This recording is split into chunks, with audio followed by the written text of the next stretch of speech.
बात है। अरे आज बड़ेरी बोलई कागा भोजना राजा जी यही है।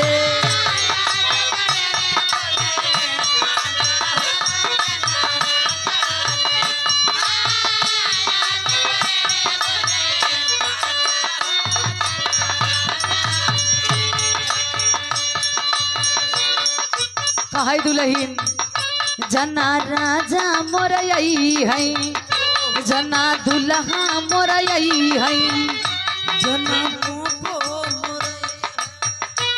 अच्छा राजा दुल्हा सुनई पोपो कवन बीमारी है? ई पोपो कवन बीमारी है भैया? बताई दे, सब जान जाए। बताई दे, बताई दे। नहीं नहीं बताई दे, कुछ तू बोला वाला करा। बताई दे, ए बता दे मास्टर बेटा, बता दे। जाई दे, बताई दे। पोपो के का कहते नहीं सब जान दे। बताई दे कौने बीमारी के नाम है? हाँ अच्छा बा इनके ऊपर सब बीती है। कहतन जेकर मेहरारू संझा के मारत है, सवेरे उठ के पोपो कही के बुलावत है। ई बीती बात है का? दुल्हन कहे आवा आवा, दुल्हन कहा था का कहे?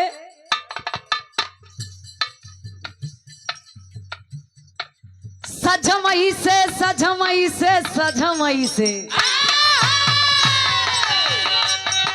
सजमई से मोर मना लागा हो जना राजा जी यही है।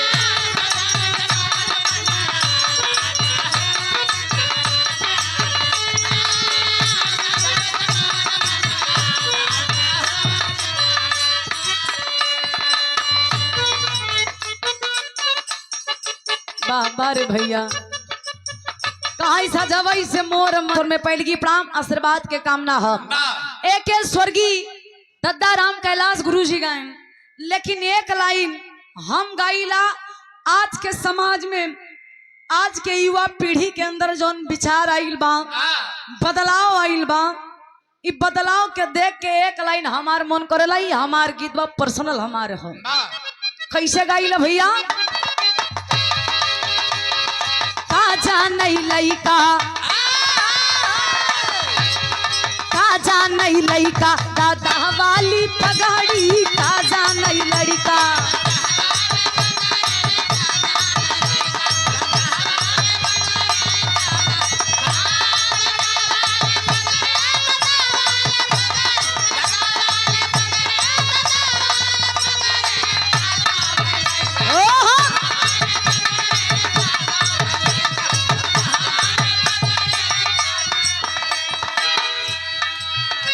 और इस भाव को समझते हुए परम आदरणीय परम सम्मानीय श्री ग्राम पंचायत कोल्हापुर के युवा भाभी प्रधान धीरज गुरु जी, आपके द्वारा 100 रुपए दे के सम्मान किया गया।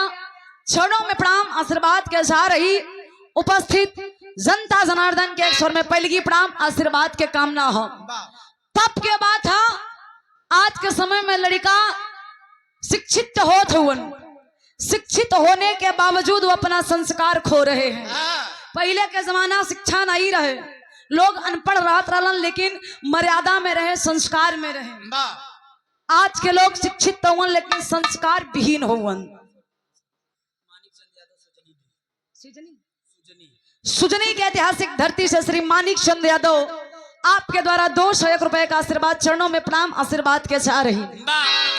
ए भैया पहले का लड़का रहा, अगर कुछ गलती से नशा पत्ती सीख लें तो ये सोचत रहा कि हमार बाबू देख ही न पावे, कितना चोरी से खाए क्यों जान न पावे। आज का लड़का बगले बैठ जाइए चार पाई कहीं बाबू बड़ी हमल लाग एक बीरे बनौतिया, अब बिना खाए जान गड़बड़ा था। बाबू खाइए बेटबो खाए कोनो दिक्कत ना हो। यही से हम कहिला शिक्षा तो है लेकिन संस्कार नहीं है। काहे खातिर हम गावत बानी, आप लोग गौर करिए। हाँ अरे काजा नहीं लड़का, अरे काजा नहीं लड़का दादा वाली पगड़ी, काजा नहीं लड़का।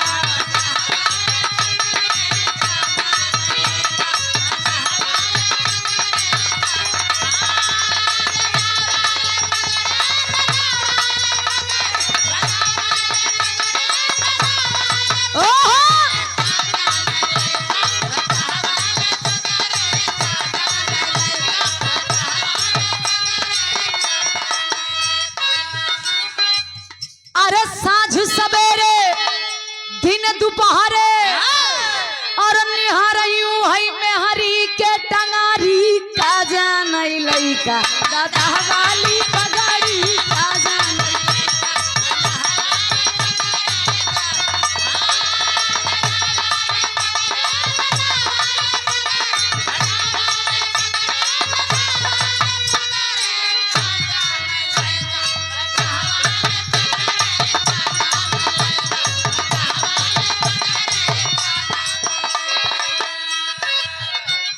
ओहो ये हमार माई बहन के गीत हो।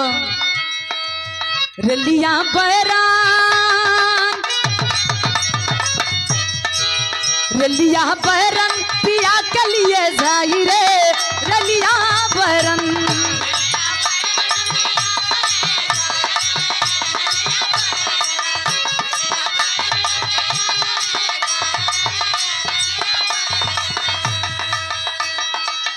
तमाम गीत बा भैया जतने गई बा वतने कम हम। बड़ी सुंदर है गुरुदेव, बड़ी सुंदर लोकगीत सुने के मिलल। भगवान कृष्ण कन्हैया और सुदामा के मित्रता के बारे में हम बताइला।